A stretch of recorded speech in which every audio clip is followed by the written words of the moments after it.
ছাত্রছাত্রী তোমাদের সবাইকে স্বাগত জানাই আমাদের এই ইউটিউব চ্যানেলে। আজকে আমরা যে টপিক নিয়ে এসেছি সেটা হচ্ছে ক্লাস 10 এর আলো চ্যাপ্টার। ঠিক আছে, এই যে আলো চ্যাপ্টার তোমরা দেখতে পাচ্ছ, এই যে আলো চ্যাপ্টার সেটা আমরা ক্লাস 7 থেকে পড়ে আসছি। ঠিক আছে, তাহলে এই যে আলো, অ্যাকচুয়ালি আলো জিনিসটা কি, ফার্স্ট আমাদেরকে যেটা জানতে হবে সেটা হচ্ছে আলো জিনিসটা কি। তাহলে আলো হচ্ছে এক প্রকারের শক্তি। এবার তোমরা বলতে পারো যে স্যার আলোকে শক্তি কেন বলা হয়? কারণ দেখো, আলো শক্তি এই কারণে, কারণ আলোর উপরে আমরা সবকিছু জিনিস দেখতে পাচ্ছি। যদি আলো না থাকতো তাহলে আমরা সবকিছু অন্ধকার জিনিস দেখতে পারতাম। তাহলে আলোর জন্য আমরা সবকিছু দেখতে পাচ্ছি, তার জন্য হচ্ছে আলো এক প্রকার শক্তি। এবার আমরা ক্লাস 7-এ একটা জিনিস পড়েছিলাম, সেটা হচ্ছে আলোর প্রতিফলন। তাহলে আলোর প্রতিফলন জিনিসটা কি? দেখো, আলোর প্রতিফলন হচ্ছে, এখানে একটা তোমরা ছবি দেখতে পাচ্ছ, কি দেখা হয়েছে, একটা এখানে একটা কি হয়েছে দেখো, এখানে একটা আপতিত রশ্মি আসছে। তাহলে এটাকে আমরা বলি আপতিত রশ্মি, এবং যে রশ্মিটা প্রতিফলিত হচ্ছে সেটাকে আমরা বলি প্রতিসিত রশ্মি, এবং এই যে লেখা আছে সেটাকে আমরা বলি অবিলম্ব। তাহলে এখানে কি হচ্ছে দেখো, তাহলে আলোর যে প্রতিফলন এখানে যেটা আছে আমাদের, সেটা হচ্ছে আলোর প্রতিফলন। তাহলে আলোর প্রতিফলন হচ্ছে কোনো আলো কোনো একটা উৎস থেকে, ঠিক আছে, আলো কোনো একটা উৎস থেকে আপতিত হওয়ার পর আবার সেই মাধ্যমে ফিরে যায়, সেটাকে আমরা আলোর প্রতিফলন বলি। তাহলে এই যে রশ্মিটা, এটাকে আমরা বলি আপতিত রশ্মি। আপতিত রশ্মি, এটাকে আমরা কি বলি? আপতিত রশ্মি। আর এইটাকে আমরা বলি প্রতিফলিত রশ্মি। প্রতিফলিত রশ্মি, ঠিক আছে, প্রতিফলিত রশ্মি। তাহলে এটা হচ্ছে আমাদের আপতিত রশ্মি, ওটা হচ্ছে আমাদের প্রতিফলিত রশ্মি। এবার এই যে নর্মাল দেখতে পাচ্ছ, এটাকে আমরা বলি অভিলম্ব। কি বলা হয়? অভিলম্ব। ঠিক আছে, অভিলম্ব। তাহলে এটা হচ্ছে আপতিত রশ্মি, ওটা হচ্ছে প্রতিফলিত রশ্মি, এটা হচ্ছে অভিলম্ব। এবার এই যে এটা যদি আমরা নাম দিই, সাপোজ এটার নাম হচ্ছে এ, এটার নাম হচ্ছে ও, এটার নাম হচ্ছে বি, এটার নাম হচ্ছে সি। ঠিক আছে, তাহলে এই ক্ষেত্রে আমার এ হচ্ছে আপতিত রশ্মি, এই ক্ষেত্রে ওবি হচ্ছে প্রতিফলিত রশ্মি, আর এই ক্ষেত্রে ওসি কি হচ্ছে? অভিলম্ব। তাহলে অভিলম্বের সাথে আপতিত রশ্মি যে কোণ উৎপন্ন করে সেটাকে আমরা কি বলি? আপতন। কি কোণ বলা হয়? আপতন কোণ।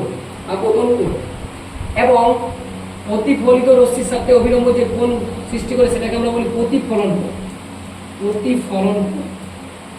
প্রতিফলন কোণ।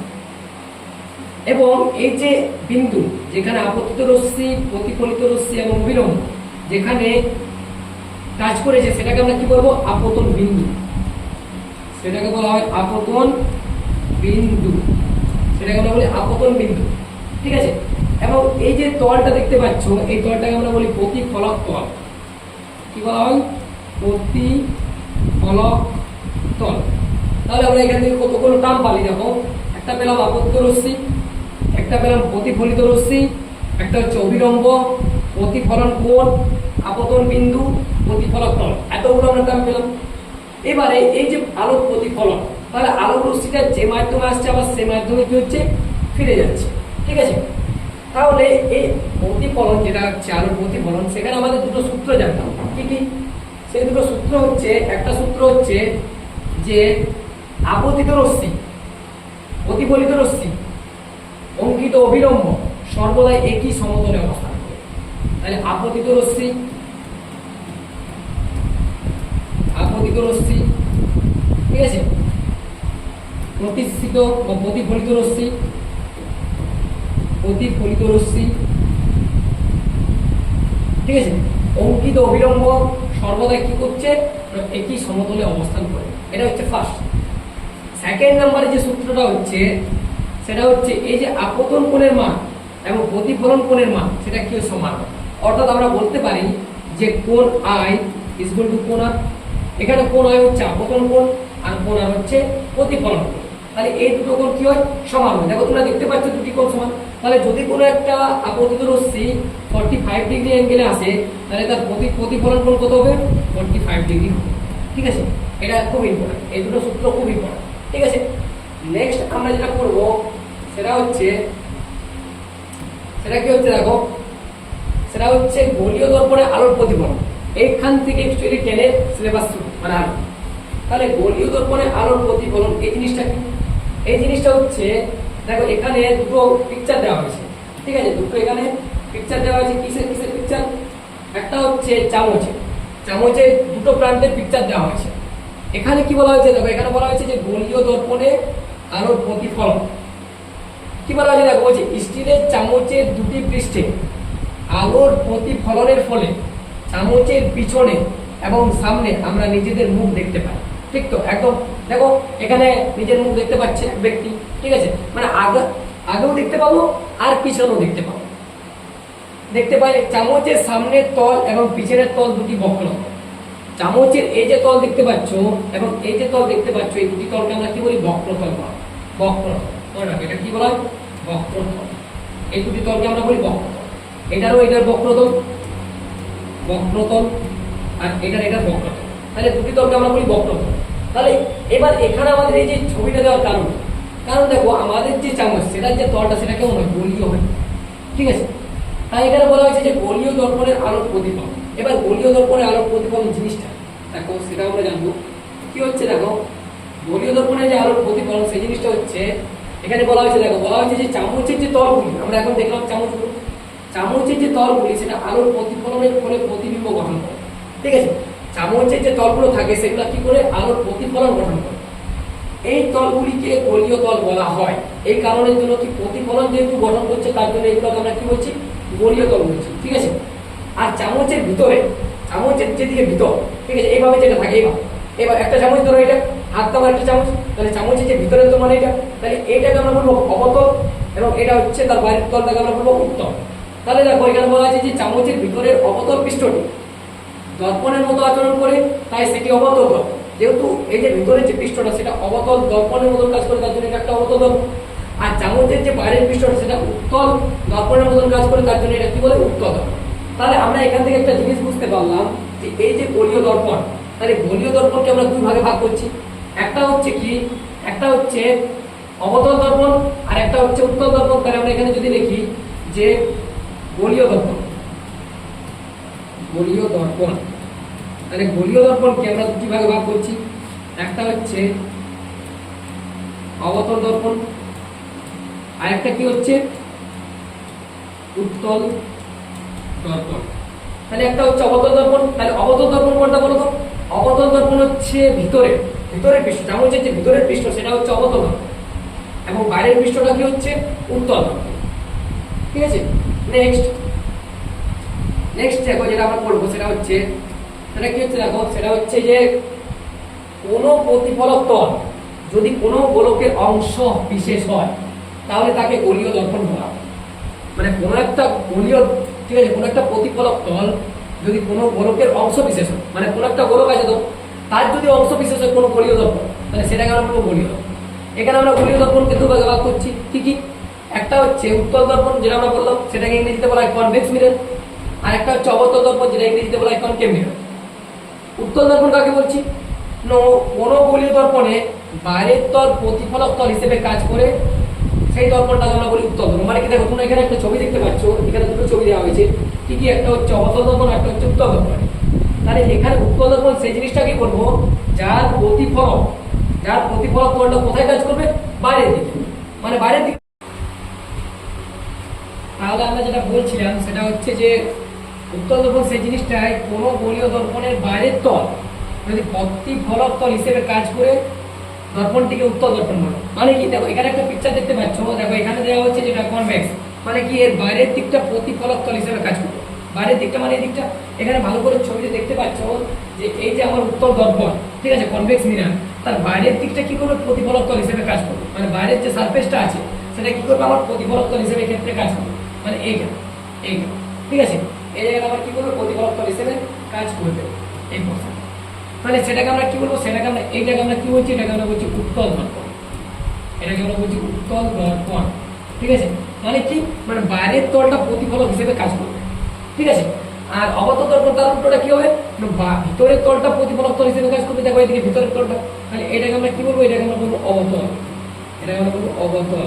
তাহলে অবতল হচ্ছে ভিতরের তলটা প্রতিফলক তল হিসেবে কাজ করবে, সেই দর্পণকে আমরা কি বলবো? অবতল দর্পণ।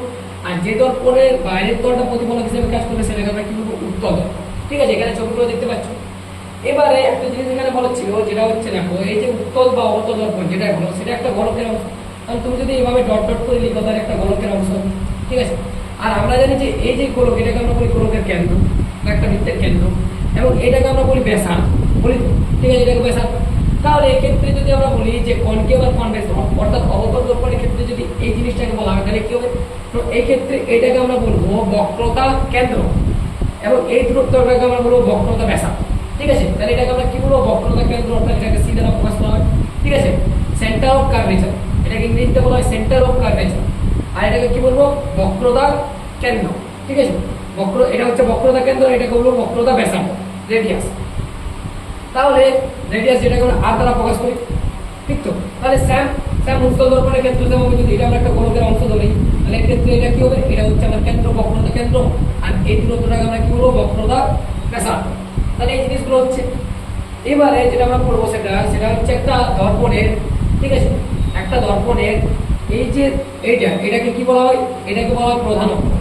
এই যে লম্বা যে সরলরেখা সেটাকে কি বলা হয়, প্রধান অক্ষ, ঠিক আছে। লম্বা সরলরেখাটাকে আমরা কি বলি, প্রধান অক্ষ। আর এটাকে কি বলা হয়, এর মেরু, ঠিক আছে। এবার যদি এটা এই প্রান্ত থেকে যদি এক গুচ্ছ আলোকরশ্মি আসে, যদি এক গুচ্ছ আলোকরশ্মি আসে, ঠিক আছে, প্রতিফলক তল হিসেবে আসে, তাহলে সেটা কোথায় আপতিত হবে, আপতিত হবে এই জায়গাতে, মানে এই জায়গাতে মিলিত হবে, ঠিক আছে। তাহলে এটাকে আমরা বলি মুখ্য ফোকাস। তাহলে এক গুচ্ছ সমান্তরাল আলোকরশ্মি যে বিন্দুতে মিলিত হয় তখন সেটাকে আমরা কি বলি, মুখ্য ফোকাস। এবং এটাকে কি বলা হয়, এটাকে বলা হয় অভিসারী, এটাকে বলা হয় অভিসার, ঠিক আছে। স্যাম যদি আমরা উত্তল দর্পণের ক্ষেত্রে করা হয় তাহলে কি হবে, তাহলে এটা হচ্ছে প্রধান অক্ষ। যদি এইভাবে লাইটটা আসে সমান্তরাল ভাবে তাহলে সেটা কি হবে, সেটা পিছনে সবসময় প্রতিফলিত হবে, মানে এইভাবে মিলিত হবে। এই যে মিলিত হচ্ছে এটাকে আমরা ফোকাস বলি, মুখ্য ফোকাস, ঠিক আছে। এবং এইভাবে আলোকরশ্মিগুলো কি হবে, বার হয়ে যাবে। তাহলে এটাকে আমরা বলি অপসারণ, এটার ক্ষেত্রে এটা হচ্ছে অপসারণ।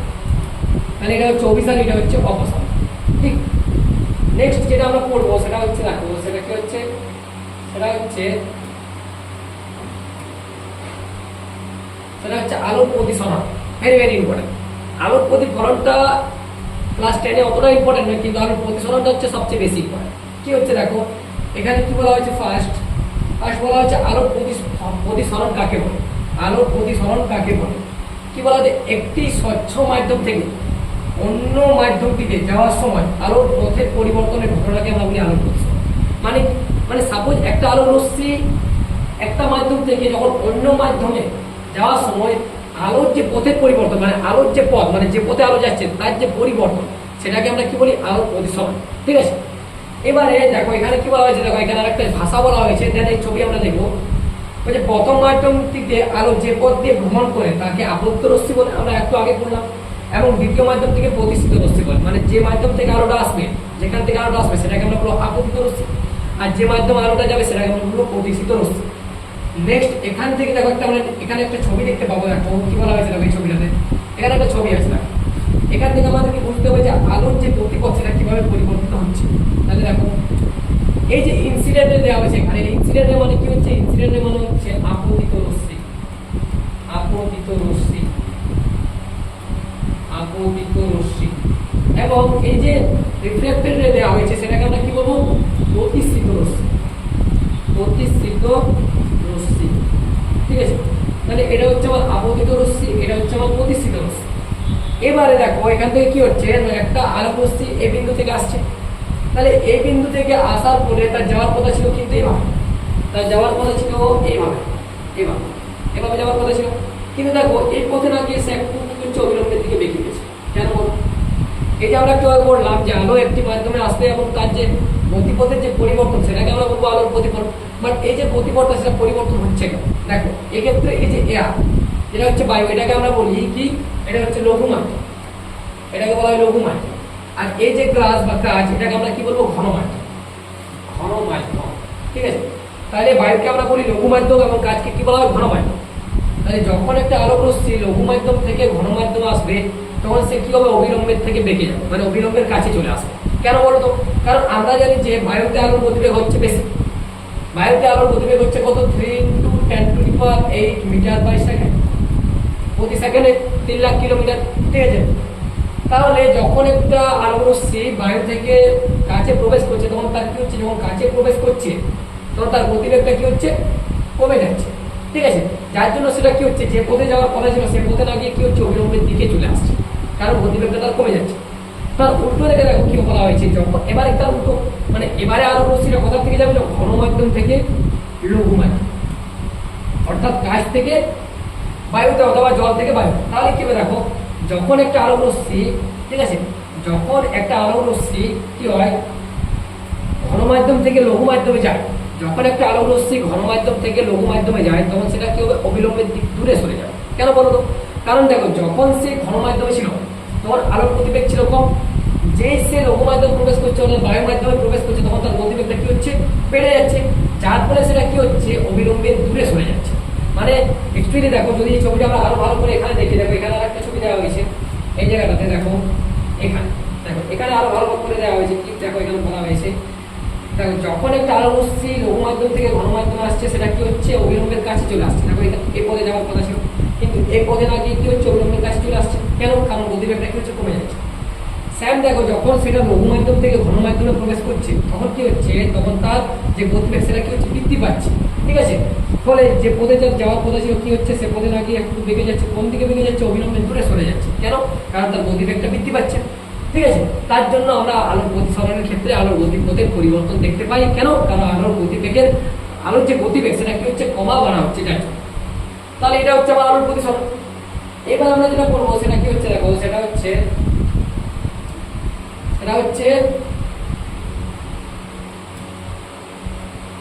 প্রতিসরণের সূত্র। আমরা একটু আগে যেমন পড়লাম প্রতিফলনের সূত্র, তেমনি এখানে আমরা পড়বো প্রতিসরণের সূত্র। দেখো প্রতিসরণের সূত্র কি, প্রতিসরণের ফার্স্ট সূত্র যেটা বলা হয়েছে যে আপতিত রশ্মি, প্রতিষ্ঠিত রশ্মি এবং আপতন বিন্দুতে, ঠিক আছে, মাধ্যমে বিভেদ তলের উপর অঙ্কিত অবিলম্ব সর্বদা একই সমতলে থাকে। ভালো করে বুঝতে হবে, আপতিত রশ্মি, প্রতিষ্ঠিত রশ্মি এবং আপতন বিন্দুতে দুই মাধ্যমের বিভেদ তলের উপর অঙ্কিত অবিলম্ব সর্বদাই একই সমতলে অবস্থান করে। ঠিক আছে, মানে কি, সামনে যদি আমি এখানে একটা ছবি আঁকি, দেখো এটা হচ্ছে আমার ধরো লঘু মাধ্যম আর এটা হচ্ছে আমার ঘন মাধ্যম। তাহলে একটা আপতিত রশ্মি ধরো এভাবে আসছে, তাহলে এটা হচ্ছে আমার আপতিত রশ্মি। ঠিক আছে, তাহলে আমরা জানি যে ঘন মাধ্যম থেকে লঘু মাধ্যমে গেলে আলোক রশ্মি অবিলম্বের কাছে চলে আসে। ঠিক আছে, যে পথে যাওয়ার কথা ছিল সে পথে না গিয়ে কি হয়, অবিলম্বের কাছে চলে আসে। তাহলে এখানে কি হচ্ছে, অঙ্কিত যে অবিলম্ব সর্বদা সেটা একই সমতল অবস্থান করছে। তবে এই যে সর্বদা এটা সমতল এই জায়গাতে অবস্থান করছে, সেটা হচ্ছে আলোক প্রতিফলনের ফার্স্ট সূত্র।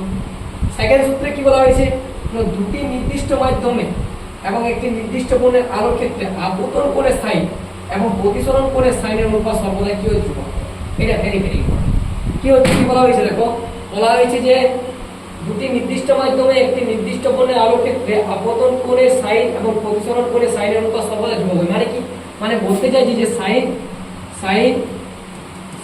I by sine r equal to হচ্ছে মিউ। এই যে মিউ দেখতে পাচ্ছ, এই মিউকে কি বলা হয়, আলোর প্রতিসরাঙ্ক। কি বলা হয়, আলোর প্রতিসরাঙ্ক। ঠিক আছে, এই মিউকে বলা হয় আলোর প্রতিসরাঙ্ক। আর এই যে সাইন আই মানে বলতে চাইছে যে আপতন কোণের সাইন। ঠিক আছে, আর সাইন আর হচ্ছে প্রতিসরণ কোণের সাইন। ঠিক আছে, দেখো এখানে বলা হচ্ছে প্রতিসরণ কোণ আর আপতন কোণের সাইনের যে অনুপাত সেটা কি হচ্ছে, ধ্রুবক। আর এই ধ্রুবকটাকে বলা হয় কি, আলোর প্রতিসরাঙ্ক। এই যে সূত্রটা, এটা হচ্ছে বিজ্ঞানী স্নেলের সূত্র। কার সূত্র? বিজ্ঞানী স্নেলের সূত্র। ঠিক আছে, তিনি কি বলেছিলেন যে আপতন কোণের সাইন এবং প্রতিসরণ কোণের সাইনের অনুপাত সবসময় কি হবে, ধ্রুবক। মনে রাখতে হবে। ঠিক আছে, ধ্রুবক। তাহলে এই দুটো হচ্ছে আমার প্রতিসরণের সূত্র। তাহলে ফার্স্ট সূত্র আরেকবার বলে দিচ্ছি, কি হচ্ছে, আপতিত রশ্মি, প্রতিষ্ঠিত রশ্মি এবং অঙ্কিত অবিলম্ব সর্বদা একই সমতলে অবস্থান করে। ঠিক আছে, আর কি, দুটি নির্দিষ্ট মাধ্যমে আপতন কোণের সাইন এবং প্রতিসরণ কোণের সাইনের যে অনুপাত সেটা কি হয়, ধ্রুবক, অর্থাৎ কনস্ট্যান্ট। আর ওই কনস্ট্যান্টটাকে আমরা কি বলি, আলোর প্রতিসরাঙ্ক। তাহলে এই দুটি হচ্ছে আলোর প্রতিসরণের সূত্র। নেক্সট আমরা যেটা পড়বো সেটা হচ্ছে, দেখো সেটা পড়বো কি, সম্পর্ক। Very very important, class 10 very very important হচ্ছে সম্পর্ক। এই জিনিসটা একটু ভালো করে বুঝতে হবে, না হলে বুঝতে পারা যাবে। কি হচ্ছে, দেখো যখন বলছে একটা আলোক রশ্মি, ঘন মাধ্যম থেকে লঘু মাধ্যমে যাবে, ঠিক আছে, তখন সেটা যদি অবিলম্বের সঙ্গে প্রতিসরণ কোণটার মান 90 ডিগ্রি হয় তখন সেটাকে আমরা কি বলবো সংকট কোণ। মানে কি দেখো এখানে সংজ্ঞাটাতে কি বলা হয়েছে, বলা হয়েছে যে আলোক রশ্মি ঘন মাধ্যম থেকে লঘু মাধ্যমে প্রতিষ্ঠিত হওয়ার সময় দুই মাধ্যমে বিভেদ তোলে যে বিশেষ আপতন কোণের জন্য প্রতিসরণ কোণের 90 ডিগ্রি হয়, অর্থাৎ প্রতিষ্ঠিত রশ্মি দুই মাধ্যমে বিভেদ তোলে ঘেঁষে যায়, সেই আপতন কোণকে সংকট কোণ বলে। মানে কি, মানে বলতে চাই যে দেখো আমরা তো একটু আগে পড়লাম যখন একটা আলোক রশ্মি ঘন মাধ্যম থেকে লঘু মাধ্যমে যাবে তাহলে যে পথে যাওয়ার তার কথা ছিল সেটা কি হয় অবিলম্বে দূরে সরে আসে। ঠিক আছে, দূরে সরে আসে। এবারে বলতে চাইছে এক্ষেত্রে কি বলছে, যদি আপতিত রশ্মিটা যদি আরো উপরে যায় তাহলে সেটা কি হবে আরো নিচে দিকে যাবে। মানে বলতে চাইছে যদি এভাবে হতে হতে যদি এই পোর্শনে চলে আসে যে এইভাবে যদি আপতিত রশ্মিটা যায় এবং এই পথে যাওয়ার কথা ছিল কিন্তু সে এই পথে যাচ্ছে, মানে কি, মানে আপতিত রশ্মিতেই যায় কিন্তু প্রতিষ্ঠিত রশ্মি যদি অবিলম্বের সঙ্গে 90 ডিগ্রি কোণ উৎপন্ন করে তাহলে সেই কোণটাকে আমরা কি বলবো সংকট কোণ। দেখো এখানে ছবিতে দেখা হয়েছে এটা কি হচ্ছে, এটা হচ্ছে ঘনমাধ্যম, ঘনমাধ্যম থেকে যখন আপতিত রশ্মিটা যাচ্ছে তখন সেটা কি হচ্ছে, এই যে এটা হচ্ছে আমার প্রতিসরণ প্রতিষ্ঠিত রশ্মি, তাহলে সেটা অবিলম্বের সঙ্গে কত কোণ উৎপন্ন করছে 90 ডিগ্রি, তাহলে এই যে 90 ডিগ্রি, ঠিক আছে 90 ডিগ্রি কোণ উৎপন্ন করে সেই কোণটাকে আমরা কি বলবো সংকট। ঠিক আছে, তাহলে সেটাকে আমরা বলবো সংকট কোণ। এখানে ওটাই বলা হয়েছে যে আপতন কোণের জন্য প্রতিসরণ কোণ 90 ডিগ্রি হয়। আপতন কোণের জন্য, কেন আপতন কোণের জন্য বলা হয়েছে, কারণ আপতন কোণটা যত বেঁকে যাবে তত এই দিকটা এটা বেঁকবে, ঠিক তো, তাহলে বেঁকে গেলে একসময় সেটা কি হবে অবিলম্বের সঙ্গে 90 ডিগ্রি কোণ উৎপন্ন করবে তখন সেটাকে আমরা বলবো সংকট কোণ। আবার যদি সেটা আরো নিচে নামতে থাকে, আরো যদি এটা বেঁকে যায় আবার এটা আরো নিচে নামবে, তাহলে এইভাবে যে কোণটা উৎপন্ন করবে সেটাকে আমরা বলবো অভ্যন্তরীণ পূর্ণ প্রতিফলন। দেখো নেক্সট যেটা আমরা বলবো সেটা হচ্ছে অভ্যন্তরীণ পূর্ণ প্রতিফলন। সেই জিনিসটা কি বলা হয়েছে দেখো, অভ্যন্তরীণ পূর্ণ প্রতিফলন কি বলা হয়েছে, যে ঘনতর মাধ্যম থেকে লঘুতর মাধ্যমে আলোক রশ্মি প্রতিষ্ঠিত হওয়ার সময় যদি ঘনতর মাধ্যমে আপতন কোণ মাধ্যম দ্বয়ের সংকট কোণ অপেক্ষায় বড় হয়